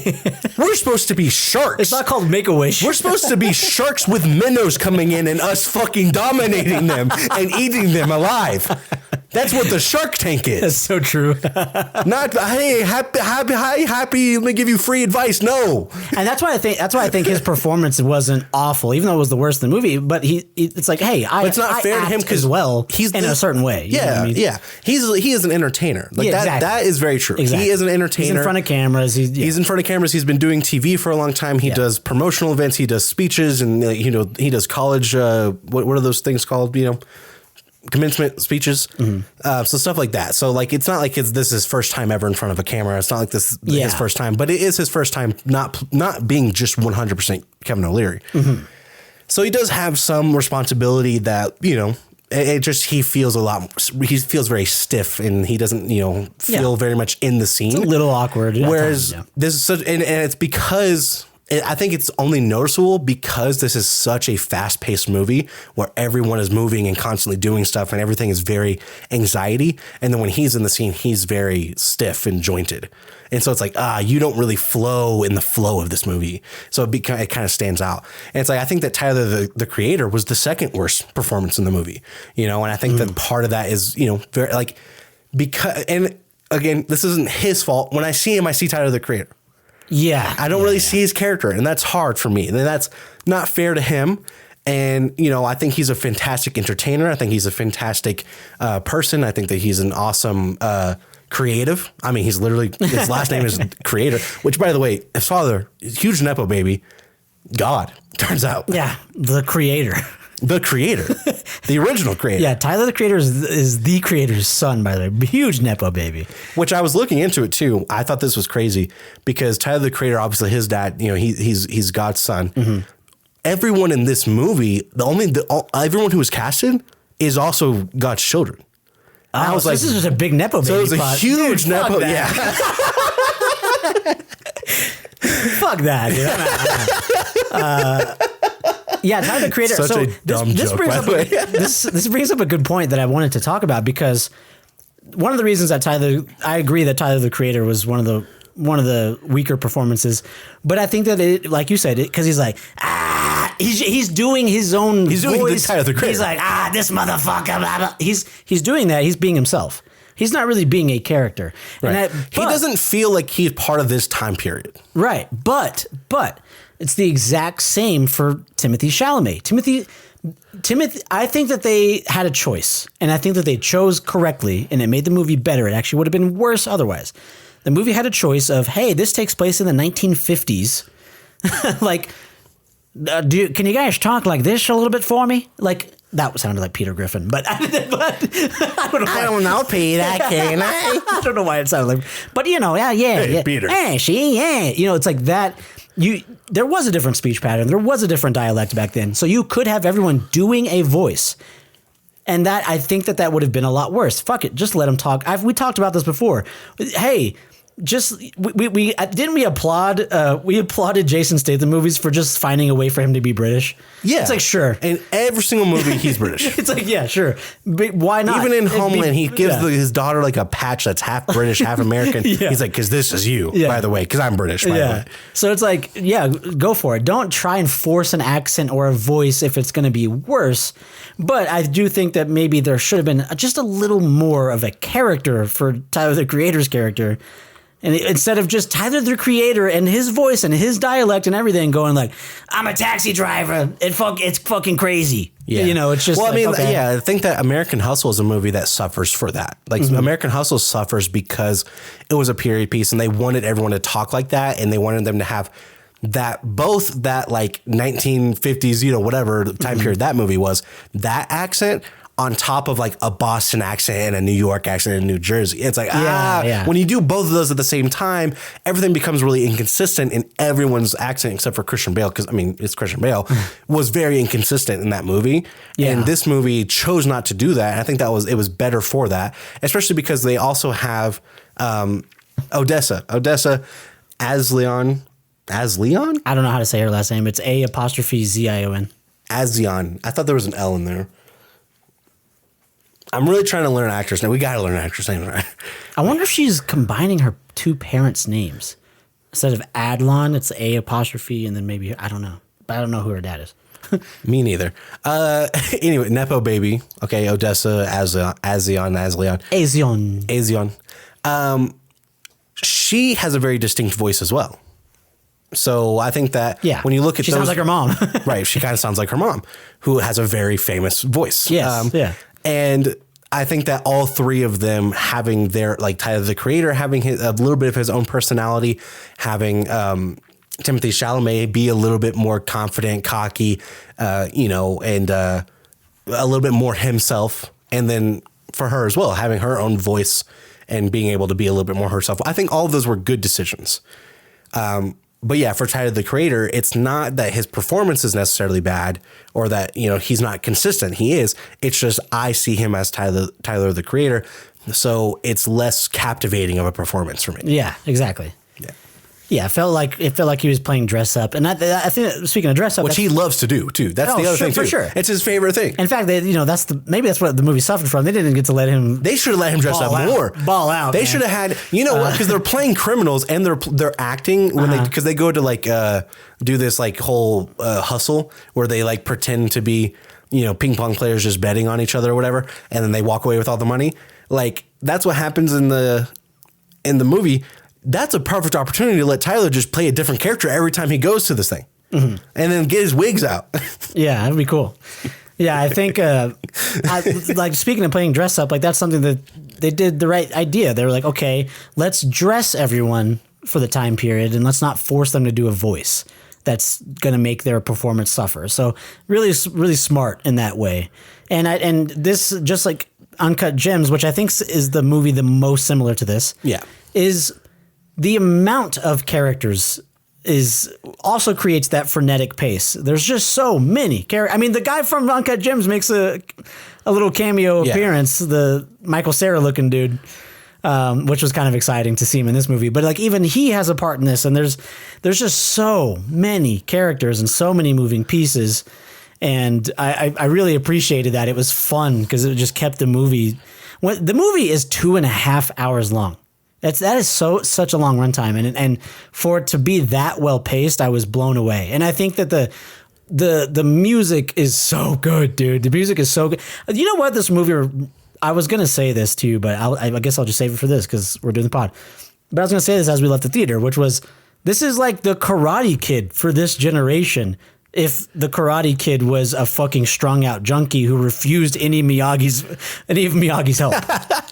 Sure, yeah. There is like a lot of these scenes with these ping pong tournaments reminded me of the tournament scenes in Karate Kid. They're very stylized and they are very 80s-esque with the music and stuff and the camera work. Oh, and they do have title cards during this that I did not like. They looked cool and they didn't block the screen. They kind of like go in the front and they're, whatever. The reason why I didn't like them is I was like, I don't care which game this is. Yeah, game 1, game 3, semifinal. Yeah. I'm like, it doesn't matter. I didn't mind them. Doesn't matter. Couldn't care less. I do agree that it is information that I wouldn't have known without a title card because the only other way to do it is announce it, which it's like they're not going to announce that you would know it in the game. But it wasn't information I needed in order to know what was happening. Mm-hmm. I think I can tell the difference. But when he goes, oh yeah, I'm playing this guy in the semifinals. The guy who won last year. Yeah. I'm like, okay, yeah, that's the same. Yeah. And then this big bad that you guys have been building up, big bad. He's the good guy, by the way. He's just a ping pong player. He's not a ping pong player who abused people. He's a ping pong player who lost his hearing in the war. And by the way, not him being a soldier in the war, him living next to air raids that we did to his country. Yes. And he lost his hearing. And now he's a ping pong champion. When he goes back home, he does engineering, which I thought was funny too. Is like he goes back and he still works. Yeah. he still works at 9 to 5. Like this guy's literally so redeemable. It's unbelievable. He's unbelievably the good guy in this movie. And it was also fantastic casting. Oh, yeah. Because I would be curious to see like exactly this actor's background because one, he did First of all, he definitely plays ping pong. I was about to say he is very natural, his ping pong skills. And then two, like his look and his demeanor is actually to me intimidating. Oh yeah. If I was going, I'd be like, God damn, this guy is fucking cold. This guy's cold blooded. And so when they start to reveal that his character is deaf, I was like, oh, that makes a lot of sense. Yeah. Like he's so because he's so cold and calculated and is looking at you in a very focused way. It's like, oh, he's probably reading your lips when you're talking. Right. It's like stuff like that. So I'd be interested if they cast a real, actual hearing impaired actor. But yeah, I don't know. He definitely gave off the demeanor of a lot of Japanese athletes that you've seen that we see. I mean, obviously you have your Shohei Ohtanis who are bigger, larger than life, personalities. But even then, when Shohei Ohtani is playing baseball, he is very cold and calculated and very meticulous about what he does. And but yeah, you see a lot of UFC fighters too, Japanese UFC fighters, where it's that same level of like intimidation because their culture is so based around like respect and honesty and being and doing the best that you possibly can do. Always trying to be the best. Like one of the things that I learned growing up was that in America we have a phrase, if it ain't broke, don't fix it. But in Japan, what they say is, if it's not perfect, keep working on it. So they have a different mentality, and that's like Marty. Yeah. He that's why he loses because he's losing to that man and that culture and that level of discipline. And Marty is not disciplined. He's trying to win. Like he's the most American hero ever because he's just trying to win on raw talent. Not discipline. Yeah. Because, by the way, Marty practices ping pong for 10 total seconds in this movie. Like, that's the thing. Like, this movie, it's not Rocky Balboa. It's not, the whole movie is about him just training and trying to get better and better. He is a guy who believes he's already better than this guy. Yeah. So, like, that's why I think that guy is the hero, which, again, very Karate Kid-esque. That guy's actually the hero. Yeah. That's what makes this movie work. So I really, really liked this movie. It's one of my favorites of 2025. And I think that what it shines the most is the complexity of the movie as a whole, because it holds up the more and more microcosm you go. And each character is very complicated. I loved Odessa. I'm just going to say her name differently every time. I loved Odessa Ezion. I loved her performance a lot in this movie too, and I liked her character a lot, and I liked that she was very often playing Marty's game, and he always was very condescending to her, and yet she would sometimes out con him and out scam him, and I loved the power that her character gets from doing that. Like one of my favorite reveals of the movie is she shows up on his doorstep saying like, hey, she has a black eye and she's like, my husband hit me. I have nowhere else to go. I need you. I need to be with you. This is your baby, blah, blah, blah. And he's like, holy shit. He's very like side piece is wants to be main piece, and he's freaking out. Well, and again, what this does for his character is it shows that he is not only just bad. He immediately goes to the husband's door, knocks on it. He opens and he hits him in the face with a trophy. And he's like, "Don't you ever fucking put your hands on her again." He stands up for her. It's like there is something, a little pebble of goodwill in him, right? Yeah. And so you see that happen. But then later in an argument, she starts crying, and then the makeup from her eyes is smearing, showing that she did not have a black eye. Her husband did not hit her. It was actually her. I did not hit her. I did not. Oh, hi, Mark. And so it's her conning Marty. Yeah. She got your fucking ass. She got your ass. She's playing your game. Yeah. And I loved that. I loved having a character that challenged him in that way. And for it to be a kind of love interest or partner is perfect to me. I'm like, yeah, it's like you attract what what you are, Yeah. a lot of the times. So I loved that. I loved her character a lot and what she does for the story. I love her character even just solo. I thought she was great. And that's only one character. Yeah. There's so many good ones in this movie. Yeah. I mean, I think that, having this, because one of the things that I think that they do well in Uncut Gems and also in Good Time is you have certain characters in the movie who are objectively better, more moral, more, have more character than the main character does. And then you have characters who are so much worse than the main character that it adds this perspective of, hey, like, look at this person who, I think that like Gwyneth Paltrow's character is a character who's like, yeah, she's cheating on her husband, but her husband's also kind of a piece of shit and he doesn't fuck her. And, he looks down on her. He looks down on everybody. And it's like when she cheats on him, I'm like, he kind of deserves it. And then the way that Marty treats her is like, he treats her like shit. And I'm like, bro, she's done so much for you. And even her fucking you is a privilege for you because she's a movie star.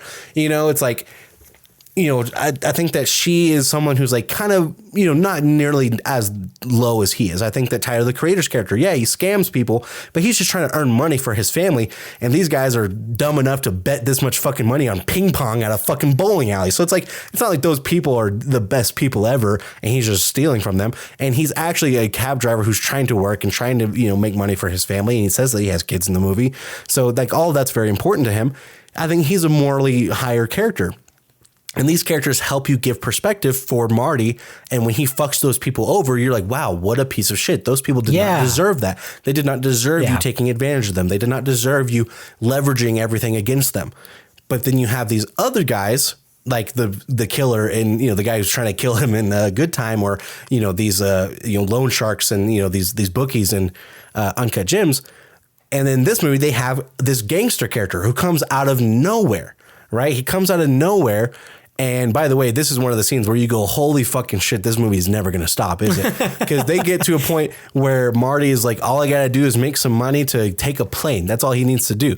I need to take a plane. And when I say 1 step forward, 5 steps back, he gets to a hotel. He fills up the bathtub with water and he's ready to wash himself. And him and Tyler are about to go, make some money so that he can take this plane. And the fucking bathtub falls through the floor and smashes this guy's arm. And you're like, okay, this movie is never going to go. Like it's this. Yeah. It lands on a dog that's getting a bath. So the dog's, and so the audio level gets loud. Yes, and everyone's screaming. And you're as a human being, you're just like, dude, please get the dog out of the fucking tub. You know what I mean? Even though the man's arm is literally gory because it's like broken and open and there's a wound and it's just like Jesus Christ, but you're really just focused on the dog. Yeah, it's like, well, the dog is going it's like sad. Yeah. I'm like, dude, get him out of here, bro. And then Marty's like naked and I'm just like, can you hurry up, get out of the tub, man, I want to see your cock. No, I'm just kidding. For real though, Timothy, let me see it. Hey, I'm gay. Oh, you thought I was going to finish the clip? You thought I was going to finish it? Nope. Anyways, So this, and then by the way, at the same time that happens, we find out that Marty has actually been fined by the the Table Tennis Association, so he can't even play in this tournament until he pays this fine, which they say is like $15,000 or something like that. $15,000. Which is like at that time is an unbelievable amount of money. Oh yeah. Which now, even right now, if someone said, "Hey, you can't do that thing until you pay $1,500," I'd be like, "I guess I'm not going to." I'm never going to do that thing. Yeah, yeah. I have my car's not registered because my registration is $300. Same. So if you guys want to know how the podcast is going, Neither of us have our cars registered. That's so bad. It's a fucking expensive, and I shouldn't have to do it every year. Again, Mr. Wonderful can go fuck himself. Mr. Wonderful, go fuck yourself. Listen to this. My car is not registered because my registration is $300. My biggest complaint about this is that you shouldn't have to register your car every year. 100%. It's a fucking scam. I've proposed to you, you pay for my car registration.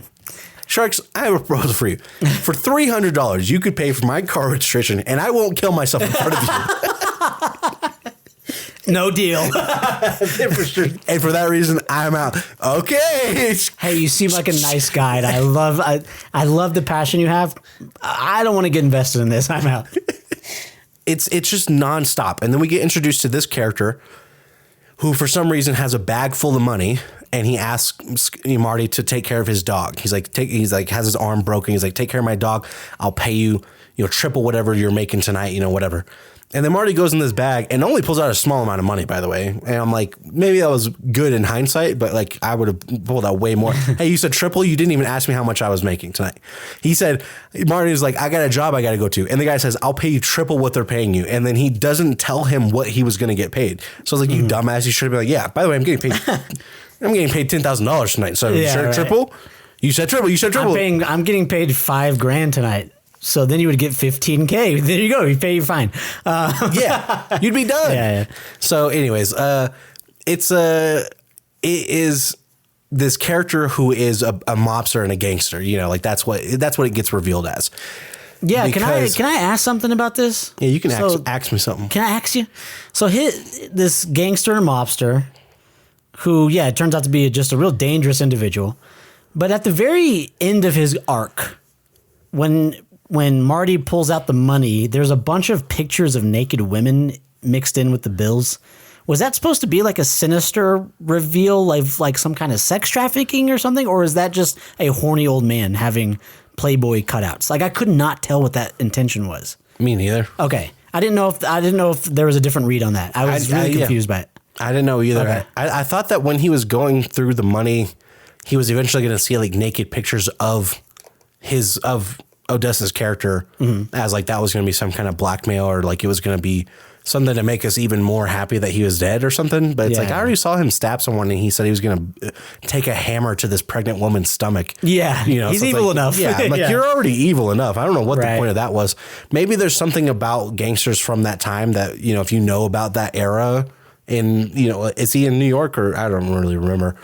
Yeah, so this gangster character, it's just the point that I'm bringing him up for is the fact that this gangster character is someone who's so much worse than Marty. It makes you root for Marty and you want him to succeed because fuck this guy who is a more dangerous, weird criminal fucking weirdo. And I'm like, fuck your dog. Fuck, you know what I'm saying? So these characters all matter because they balance out this, anti-hero. In the story. It's like if the only person you compare, Marty to is, the Japanese man that beat him in the tournament, no one would root for Marty. No one would want Marty to succeed in any capacity. But because he has all these other factors, playing into everything and his, fucking girl that he's sleeping with is pregnant and, all this stuff, you're just like, okay, well, everyone has their flaws. Yeah, that's kind of the thing you say. It's like, yeah, she's, pregnant with someone else's baby and she cheated on her husband to do that. But her husband's also kind of a bad guy. So it's like, it's like everyone is dynamic and complex in their own way, so that when the main character is dynamic and complex in his own way, you can still root for him. So I think that when you say there's so many characters in the movie, it's so important to the story. I wouldn't remove a single character from this story. Yeah. Yeah, pretty crazy too that the Safdies are known for casting kind of off the street people to kind of further establish the sense of realism and to the street type shit. And they cast a man for his debut as an actor who was in a viral clip from Street Talk New York City after the Knicks won, where he says that Trae Young looks like his dad's dick. Trae Young looks like my dad's dick. I never saw my dad's dick. He still looks like shit. He still looks like shit. Trae Young looks like my dad's dick. I never saw my dad's dick, but he still looks like shit. Trae Young looks like my dad's dick. I never saw my dad's dick. He still looks like shit. All right, man. Yeah, that guy has a major, semi-major role. Every role is major in this movie. God damn it. I was really impressed. He was so good, though. I was really impressed with his acting ability. I was like, dude, hell yeah. And I didn't even know Caleb Heron was from New York. By the way, I'm sorry. He talks about on his podcast that he says any fat man with glasses, I will get not Caleb Heron and tagging Caleb Heron in any fat man with glasses. But it's any fat white man with glasses. Paul Walterhauser, the guy who his Letterboxd review says that Caleb Heron was fantastic in this movie. He actually thought it was him. Also, I was right. That was the nanny was his mom. Yeah, it was funny because you had when we first heard about the mom or we saw the mom, it was like these close up shots, obviously because it's Josh Safdie. And then they finally did this establishing shot. My first thought was, damn, his mom kind of got a body. What the hell? His mom got a fire. And then you said, I think that's Fran Drescher. And I was like, oh, okay, yeah. That makes sense. I heard the voice and it was kind of up here. And I was like, is that the nanny? That's either the nanny or Loish. And Peter, which Peter Griffin was in this movie. He played the... Hey, Peter. Nice cock. The biggest disappointment of the whole movie, by the way, is that at no point does he use the orange ping pong balls. I loved that aspect of the movie. And I was so hoping, because at the end of the movie, they talk about these orange ping pong balls and how they want to change the sport by starting to use orange ping pong balls because they're easier to see if you're wearing a white shirt. And white is a more prominent color in the table or in tennis, so they want to be able to wear it in table tennis. And then they make these orange ping pong balls, and that's what this character is all about. Is he's his friend who also helps, with his business ventures, and they have these orange ping pong balls. And at the end of the movie, he plays the guy in white shirts. They're both wearing white shirts, and I so thought he was going to pull out his own ping pong ball and Big Dick Rockwell and be like, I'm actually promoting my own business at this fucking event, and here's orange ping pong balls, But no, they didn't do that. Yeah, no. Yeah, he throws all the orange ping pong balls away.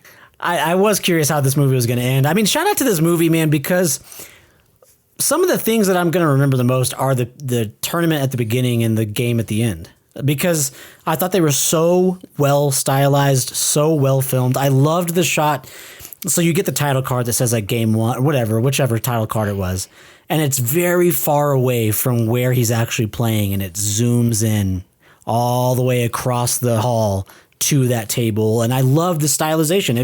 That's why I'm saying there were moments that reminded me of the Karate Kid. Like I was just like, this is like kind of Karate Kid coded.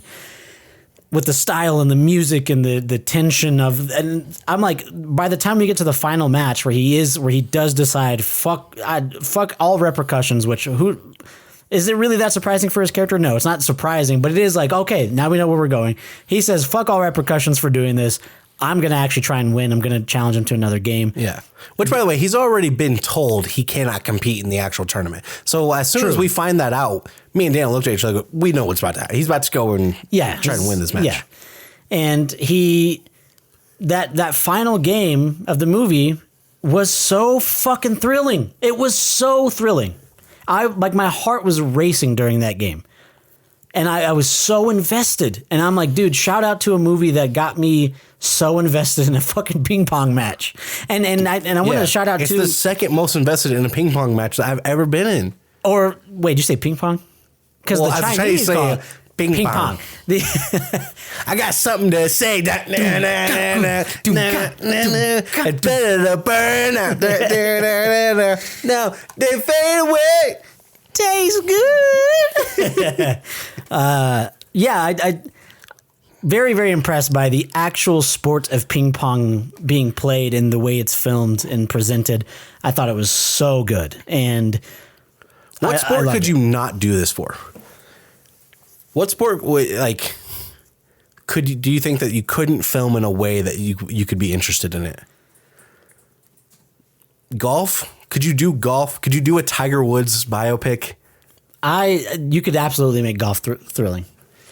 But I'm just such a sports fan that that is actually a hard question. Like, what's the worst possible sport to do like a biopic? Because they made an entire series about chess. Yeah, Queen's Gambit. Gambit. Yeah. So I'm just like, movies are so. I love going to the cinema. I fucking love the pictures. That's what's funny too, is because chess is not a sport to me. That's a game. I know. So, yeah, that's true. But I can see why you would say that, because there's tournaments and it's like, they call video games esports. Right. Right. And I'm like, I still, again, disagree. I don't think it's a sport, but to each their own.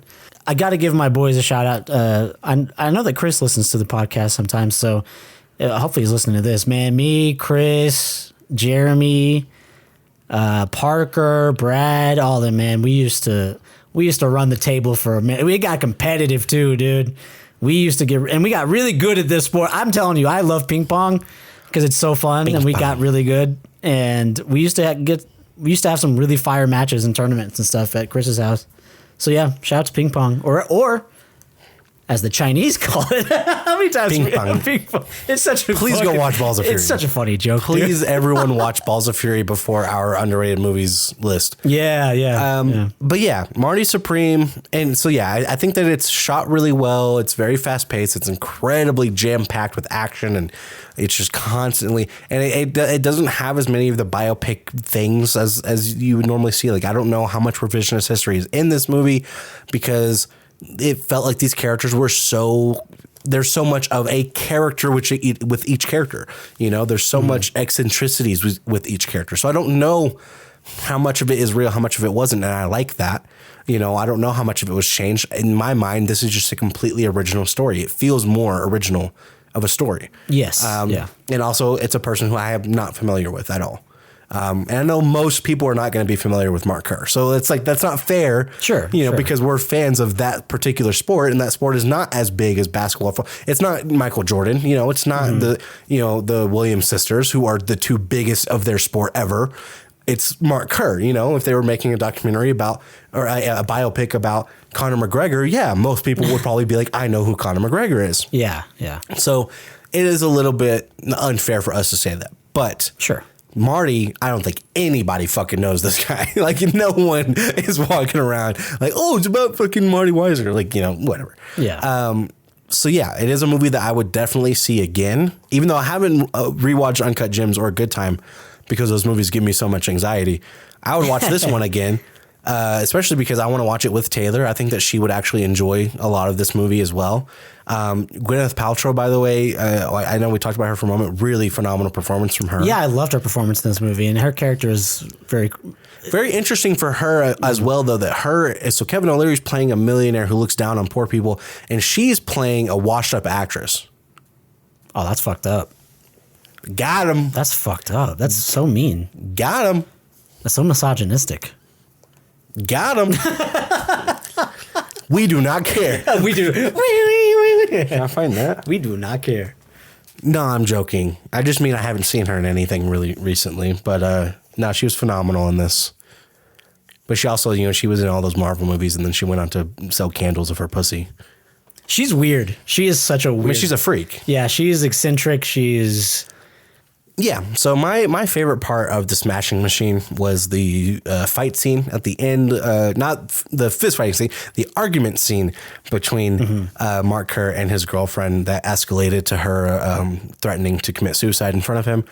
And my least favorite part of the movie were probably just a lot of the just long, drawn-out sequences of him just kind of walking around and not driving around and like talking to his doctor and stuff. Like, I think they're just trying to show like how casual of a drug addict he was, how he was just always, because he was addicted to painkillers, he was just always trying to get more painkillers and stuff. But those sequences were just very long, drawn out, meditative, and it's like, it kind of reminded me of The Curse a little bit, when like The Curse has these really long sequences of just the city or just characters that aren't in the actual show and stuff like that. But obviously those like play into the show's eccentricities and the show's, trying to make you feel uncomfortable. But in the Smashing Machine, I just felt like you could have cut them. For Marty Supreme, my favorite part of the movie, I wanted to say that my favorite aspect of the movie is just Timothée Chalamet's performance. I would be very shocked if he's not nominated for this role. I'll be very shocked if he doesn't get it, honestly, just based on what we saw last year. So yeah, it's if he does not bring the performance that he does, the entire movie falls apart. So he has to do. It's a lot on his shoulders. That's true. So yeah, he has to be this certain thing, and he has to do it a certain way. And if he doesn't, then everything else you put into it. I mean, it's very similar for Uncut Gems and for Good Time. Those two movies also have unbelievable performances from actors who, have gone on to, obviously Adam Sandler's a Hall of Fame actor, but I'm just saying, he's a comedic actor for a very long time. He's done a lot of serious roles here and there as well. That's by far his best performance in my mind, is Uncut Gems. And, Robert Pattinson obviously, shows that he's way more than what you get from Twilight in Good Time. So it's really awesome to see the guy from the kid from Lady Bird go on to do something like this. I really enjoyed it, and I think that he was the best part of the movie. Shout out to people. When people talk about Adam Sandler and his performances, I feel like a lot of people will bring up Punch Drunk Love. They'll bring up Click, because I know he started doing a little more dramatic acting in Click. And of course, I think that people always forget how good he was in that movie with Don Cheadle called Reign Over Me. Do you remember that? Yes, movie? About the guy whose family passed away in 9/11. Yeah, dude, he was so good in that. Yeah. Anyways, I was just thinking about that. Underrated movie. Yeah, should that make our list? We might have Probably to rewatch not. it. We might let's rewatch that one. Yeah, my favorite part of the Smashing Machine is probably the same scene as yours. I mean, it's when the movie feels best, of like, oh, this is why you make the movie. I think too that it's, I do like the scene when his trainer goes down with his injury, and then he has to administer something that he has turned away from. My favorite part of that scene is that he immediately gets relief, his trainer, and he says, "How the fuck do you fight on this shit?" And he says, "You get used to it." I thought it was a big part of his character, and like how insane what he's doing was, you get a lot of perspective in that scene. And then, so yeah, I love that scene. My least favorite part of the Smashing Machine was the montage after he goes down. I was like, you fucking kidding me? Marty Supreme, my favorite. I think the thing that sticks out to me most about Marty Supreme is I really did love this first tournament scene where all of the stylization and filmmaking and music, especially, they all hit. It was at the same time, and it was so peak, like just so peak that I was like, dude, this movie's gonna be good. It's at such a good point in the movie too, because it's like, holy shit. You start this whole movie off with just the character and him running into Rachel and her finding him at his place of employment, and it's all character. But then the style of the movie really shines with that ping pong tournament. Ping pong. Every single time. It's not a word we say table tennis. Usually in real life. Yeah. So every single time we say it in real life, we say, as the Chinese call it, ping pong. Ping pong. But now we're in a scenario where we have to say it a lot. Yeah. And table unfortunately, tennis. we Table still tennis. want to do it. So yeah, that, and then my least favorite part is very easy. My least favorite part of the movie was how fucking long it was. There were 2 times that I started yawning just because I was feeling, because it wasn't even that late. I was just feeling the actual how long the movie was, and just like, whew, like, even without how exciting and chaotic and claustrophobic and anxiety inducing this movie is, I'm still finding a way to be like, all right, get on with it a little bit. Like you're giving me a space to even yawn in the first place. So it's definitely the length of the movie. Yeah, I'm just now realizing, I think I forgot to say my least favorite part of Marty Supreme. Yeah, I think that my least favorite part is probably actually, it's so similar to yours, but it's not necessarily the length, but it is that there's a lot of setbacks in the movie that add to, him not being able to reach his goals, that at a certain point, I'm like, okay, let's move on. So when you say the length, I think that is a good way of putting it. But in my mind, when I'm thinking of it, I'm thinking of the scene where him and Gwyneth Paltrow get caught in the park late at night and they're about to be arrested, which I was like, what was the law back then? You just immediately arrest somebody for being outside at that time. You know, I was like, what the fuck?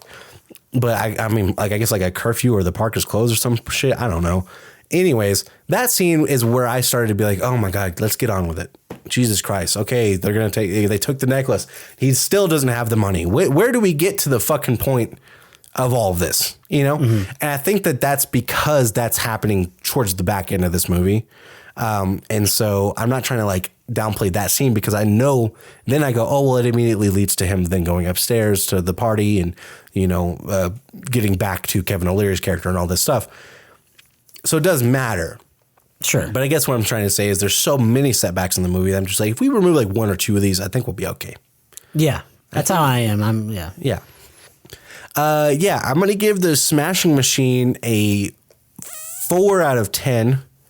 I don't think it's one that I would ever return to, but it is one that I would recommend other people, especially if one of your favorite parts of watching movies is acting, specifically acting, not like action sequences or, you know, big theatrical, you know, moments with a lot of CGI and explosions and bullshit like that. Mm-hmm. If you really love stuff like Blue Valentine and Marriage Story, I think that you will like the Smashing Machine.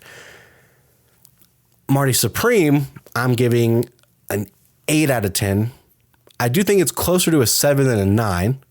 But it is one that was so good that I'm like, I just saw it and I am willing to rewatch it again right now. Yeah. I thought it was one of the best movies of the year too. I'm going to give Smashing Machine a 5 out of 10. Like I said, it was all right. It was you know, I tried to avoid saying the word mid because that has now become somehow that is apparently a constructive review of something. It's mid. You know? Well, also it's a mid no longer means middle of the road. It was okay. Mid means bad. Mid means subpar, even though it's not what it was ever supposed to mean. Right. Mid was supposed to mean it's all right. It's not the best, not the worst. Now it means it is less than average. Yeah. So I try to avoid that word. It's I don't like what it's become. So yeah, but it was all right. It was okay. So it's right there in the middle for me. It's a 5 out of 10. Marty Supreme is an 8 out of 10 for me as well. I'm also giving it an 8, but I think it's closer to a 9 than a 7. And I do think that if they were to trim this movie, it would be a 9. So I think that's where they... Well, because it's not trimmed is why it's closer to... I think... No.